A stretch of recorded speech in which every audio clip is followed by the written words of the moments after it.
Hi అండి, ఈరోజు 90th day. హైదరాబాద్లో ఫిల్మ్కి వర్క్ చేస్తూ కూడా నేను రోజు వీడియో చేయడానికి నా మోటివేషన్ ఖచ్చితంగా మీ రెస్పాన్స్ అండి. అందులో ఒక రెస్పాన్స్ని ఈరోజు నేను షేర్ చేసుకోవాలనుకుంటున్నాను. ఎర్రంశెట్టి శ్రీనివాసరావు గారు, ఈయన గోదావరి జిల్లా నుంచి. నన్ను వైజాగ్లో న్యాచురల్ ఫార్మింగ్ కోసం నేను వెళ్ళినప్పుడు నన్ను కలిశారు. అక్కడ మన ఛానల్ని సబ్స్క్రైబ్ చేసుకొని ఎవ్రీడే మన ఛానల్లో కన్జ్యూమ్ చేస్తూ నాకు మెసేజ్ చేస్తూ ఉంటారు. ఆయన నిన్న నాకు ఒక మెసేజ్ చేశారు. ఆ మెసేజ్ నాకు చాలా హ్యాపీనెస్ అనిపించింది. ఇన్ఫ్యాక్ట్ నా మోటో కరెక్ట్గా రీచ్ అవుతున్నది కొంతమందికి అని అనిపిస్తుంది. సో ఆ మెసేజ్ని ఈరోజు మీతో షేర్ చేసుకుంటాను.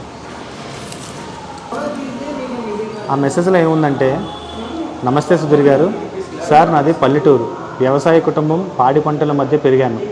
అప్పటి పాల కమ్మదనం, మట్టి వాసన ఎప్పటికీ మర్చిపోలేను.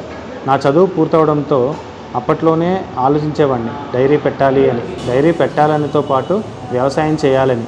కానీ మనం ఒకటి తెలిస్తే విధి ఇంకొకటి తెలుస్తుందన్న నానుడి నా విషయంలో అలాగే జరిగింది. మా పెద్దలు చదువుకొని పేడ మట్టి పిసుక్కుంటావా అని నా కళలకు ఆనకట్ట వేశారు. అప్పటి నుండి ఉద్యోగం, పెళ్ళి, పిల్లలు, వాళ్ళ చదువులు, వారి జాబులు వరకు నా జర్నీ సాగుతూ వచ్చింది.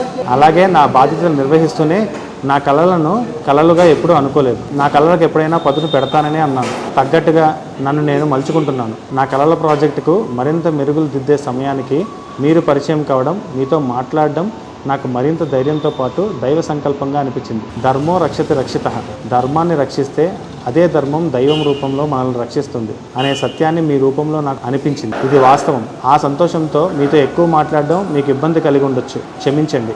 దయచేసి మనం అనుకున్న దానికంటే ఎక్కువ మనకు దొరికినప్పుడు ఆ సంతోషం రెట్టింపుగా బయటకు వస్తుంది. అర్థం చేసుకోగలరు. నాకు ఇష్టం లేని జీవితం జీవిస్తూ ఉద్యోగం, వ్యాపారం, తద్వారా వచ్చే బాధ్యతల మధ్య చాలా నలిగిపోయాను. చాలా పెద్ద వ్యాపారం కరోనాతో తుడిచిపెట్టుకుపోయింది. ఇక్కడ ట్విస్ట్ ఏమిటంటే, వ్యాపారం కరెక్ట్గా నడిస్తే ఈరోజు మీ పరిచయం కాకుండా ఉండేవారేమో. నా కళలకు వాస్తవ రూపం వచ్చేది కాదేమో. నాకు నేను అలాగే 10 మందికి ఉపయోగపడే మిల్క్ డైరీ పెట్టడంతో నా సెకండ్ ఇన్నింగ్ స్టార్ట్ చేద్దాం అనుకుంటున్నాను. దానికి మీ సహాయం అవసరంగా భావిస్తున్నాను.